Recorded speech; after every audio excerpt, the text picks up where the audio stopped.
लक्ष्मण के मरने पर माता सीता क्यों हंसी, आइए जानते हैं।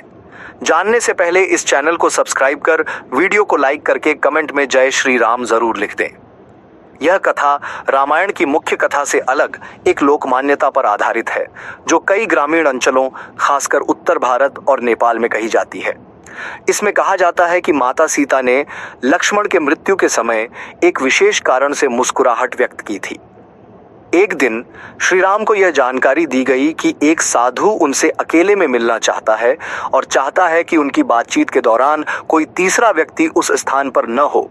श्री राम ने लक्ष्मण को आदेश दिया कि जब तक वह साधु से बात कर रहे हैं, कोई भी व्यक्ति उस स्थान पर न आने पाए। साधु असल में कोई साधारण व्यक्ति नहीं था, वह स्वयं काल देवता थे, जो श्री राम को उनके अवतार कार्य की पूर्णता का संकेत देने आए थे। उन्होंने श्री राम को याद दिलाया कि अब उनका समय समाप्त हो गया है और उन्हें अपना दैवी रूप छोड़कर वैकुंठ लौटना है। साथ ही एक शर्त भी थी कि यदि कोई व्यक्ति उस वार्तालाप में विघ्न डालता है तो उसे मृत्युदंड देना अनिवार्य होगा।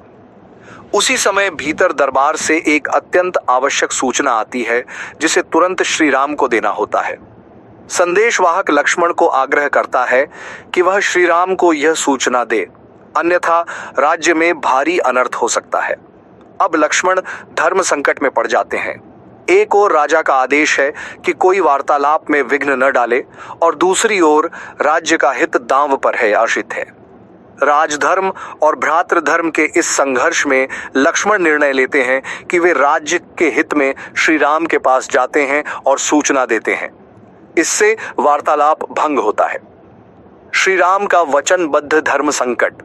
अब श्री राम वचनबद्ध थे, उन्हें किसी भी विघ्न डालने वाले को मृत्युदंड देना था।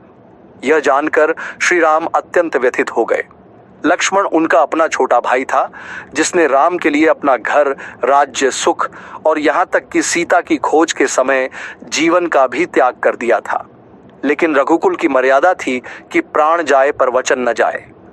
श्री राम ने लक्ष्मण को आदेश दिया कि वे सरयू में प्रवेश कर अपने प्राण त्याग दें। लक्ष्मण ने आदेश स्वीकार कर लिया। जैसे ही लक्ष्मण सरयू में प्रवेश कर आत्मोत्सर्ग करते हैं, सीता एक मंद मुस्कान के साथ हंस पड़ती हैं। यह हंसी कोई उपहास या क्रूरता नहीं थी, बल्कि उसमें गूढ़ तात्विक भाव था। उपस्थित लोगों ने सीता से पूछा, माते, आप इस दुखद क्षण में हंसी क्यों? तब सीता ने कहा, मैं इसलिए हंसी क्योंकि यह संसार एक मोहजाल है। जिस लक्ष्मण ने मेरे लिए लंका में रावण से युद्ध किया, मेरे अपहरण के समय सीता हरण को लेकर वन वन भटके, जिस लक्ष्मण ने मेरे कहने पर लंका में रावण के विरुद्ध ब्रह्मास्त्र चलाने तक को तैयार हुए, आज वही लक्ष्मण धर्म पालन के नाम पर भाई की आज्ञा के अनुसार स्वयं मृत्यु को स्वीकार कर रहे हैं। यह लीला, यह माया, यह सब केवल नश्वर देह के स्तर पर है। आत्मा तो अमर है और जिसे यह सत्य ज्ञात हो जाता है, वह मृत्यु में भी दुख नहीं करता।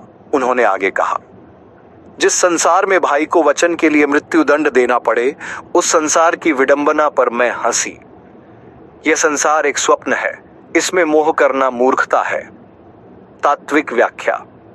सीता की यह हंसी वैराग्य की थी, न कि किसी असंवेदनशील भाव की।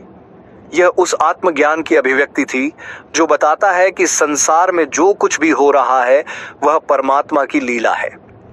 इसमें राग, द्वेष, मोह, माया का कोई स्थान नहीं होना चाहिए। वह मुस्कान उस स्त्री की थी जिसने अग्नि परीक्षा दी, जिसने राज दरबार में त्याग सहा, जिसने अपने बच्चों को वन में जन्म दिया और जिसने अंत में पृथ्वी माता से कहकर स्वयं को पृथ्वी में समा लिया। उस स्त्री की मुस्कान जिसने जीवन के समस्त द्वंद्वों को सहा और फिर भी शांत रही, वह मुस्कान आत्मज्ञान की थी। मनोवैज्ञानिक दृष्टिकोण।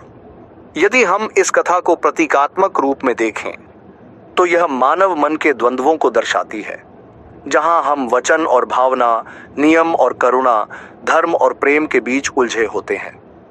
लक्ष्मण का आत्मोत्सर्ग उस त्याग का प्रतीक है जो व्यक्ति अपने कर्तव्यों के लिए करता है।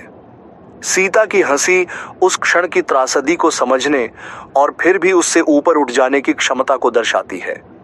यह एक स्त्री के अंतर्मन की शक्ति भी है, जो जीवन की सबसे पीड़ादायक घड़ी में भी स्थिर रह सकती है। निष्कर्ष। सीता की यह हंसी कोई सामान्य घटना नहीं थी। यह हंसी संसार की विडंबना पर व्यंग्य थी, आत्मज्ञान की मुस्कान थी, जीवन के क्षण भंगुर होने की स्वीकृति थी, एक सशक्त नारी की आत्मशक्ति का परिचय थी। इस कथा को सुनकर हमें यह समझना चाहिए कि धर्म, नीति, प्रेम और त्याग सभी जीवन में आवश्यक हैं, परंतु इनके बीच संतुलन बनाए रखना ही असली मानवता है। और अंतिम सत्य यह है कि सब कुछ नश्वर है, बस आत्मा और सत्य शाश्वत है।